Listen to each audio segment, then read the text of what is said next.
26 जनवरी क्या है और हम इसे क्यों सेलिब्रेट करते हैं? अगर हिंदुस्तान को 15 अगस्त 1947 में आज़ादी मिली थी तो 26 जनवरी को रिपब्लिक डे क्यों मनाया जाता है? इतिहास में आखिर 26 जनवरी को ऐसी कौन सी घटना घटी थी जिसने इस दिन को इतना खास बना दिया? आखिर क्या है 26 जनवरी के पीछे की कहानी? आइए इस वीडियो में जानते हैं।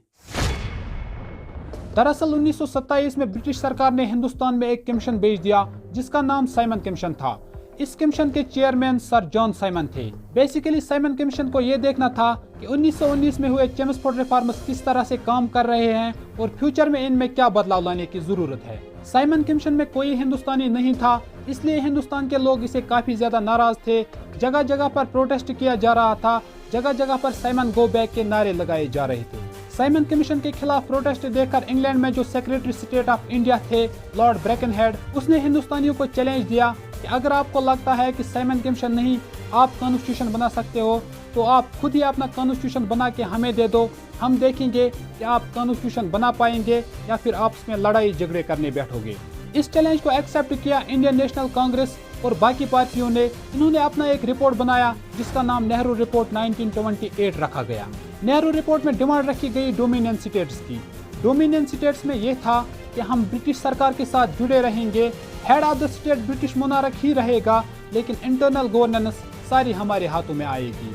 अब जो कि नेहरू रिपोर्ट में डोमिनियन स्टेट्स की डिमांड मोतीलाल नेहरू और बाकी कांग्रेस के लोगों ने तो रखी थी, लेकिन उस वक्त के जवान जैसे जवाहरलाल नेहरू, सुभाष चंद्र बोस इसे काफी ज्यादा नाराज थे। उन्होंने कहा कि हमें डोमिनियन स्टेटस चाहिए ही नहीं, हमें पूर्ण स्वराज चाहिए, यानी कंप्लीट इंडिपेंडेंस। इसलिए जवाहरलाल नेहरू और सुभाष चंद्र बोस ने अपनी एक अलग सी पार्टी साबित की जिसका नाम इंडिपेंडेंस इंडिया लीग रखा गया। अब जब नेहरू रिपोर्ट में डोमिनियन स्टेट्स की डिमांड रखी गई, ब्रिटिश गवर्नमेंट के लिए यह बहुत ही आसान था। इसलिए उस वक्त के वाइस रॉय लॉर्ड इरविन ने अक्टूबर 1929 में ऐलान किया कि ठीक है, हम तुम्हें डोमिनियन स्टेटस देंगे, और इसी ऐलान को कहते हैं दिवाली डिक्लेरेशन।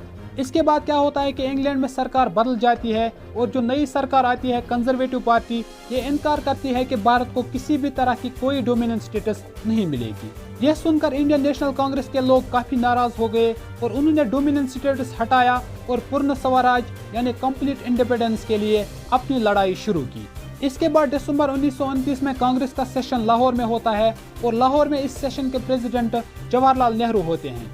आईएनसी के द्वारा इस सेशन में 31 दिसंबर 1929 को पूर्ण स्वराज रेजोल्यूशन पास किया जाता है, लेकिन 31 दिसंबर को पूर्ण स्वराज डे नहीं मनाया गया क्योंकि आईएनसी के लोगों ने कहा कि कुछ दिनों के बाद यानी 26 जनवरी को हम अपना पहला इंडिपेंडेंस डे मनाएंगे।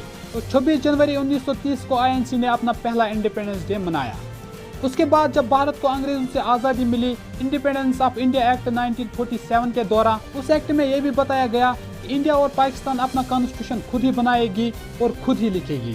हिंदुस्तान ने अपना कॉन्स्टिट्यूशन 3 सालों में कंप्लीट किया और 26 नवंबर 1949 को हमारा कॉन्स्टिट्यूशन पूरा तैयार था। लेकिन आईएनसी के जो मेंबर्स थे उन्होंने कहा कि देखो 26 जनवरी आने वाला है, उस दिन हम पिछले 20 सालों से पूर्ण स्वराज डे मनाते आए हैं, क्यों ना हम अपना कॉन्स्टिट्यूशन उसी दिन को लागू करेंगे।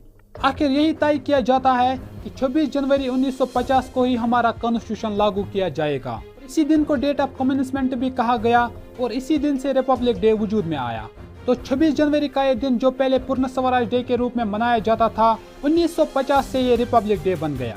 तो ये थी कहानी कि 26 जनवरी यानी रिपब्लिक डे कैसे वजूद में आया। दोस्तों, वीडियो अगर पसंद आए तो वीडियो को लाइक करके अपने दोस्तों के साथ भी शेयर करें। मिलते हैं किसी अगले वीडियो में, तब तक के लिए अस्सलाम वालेकुम।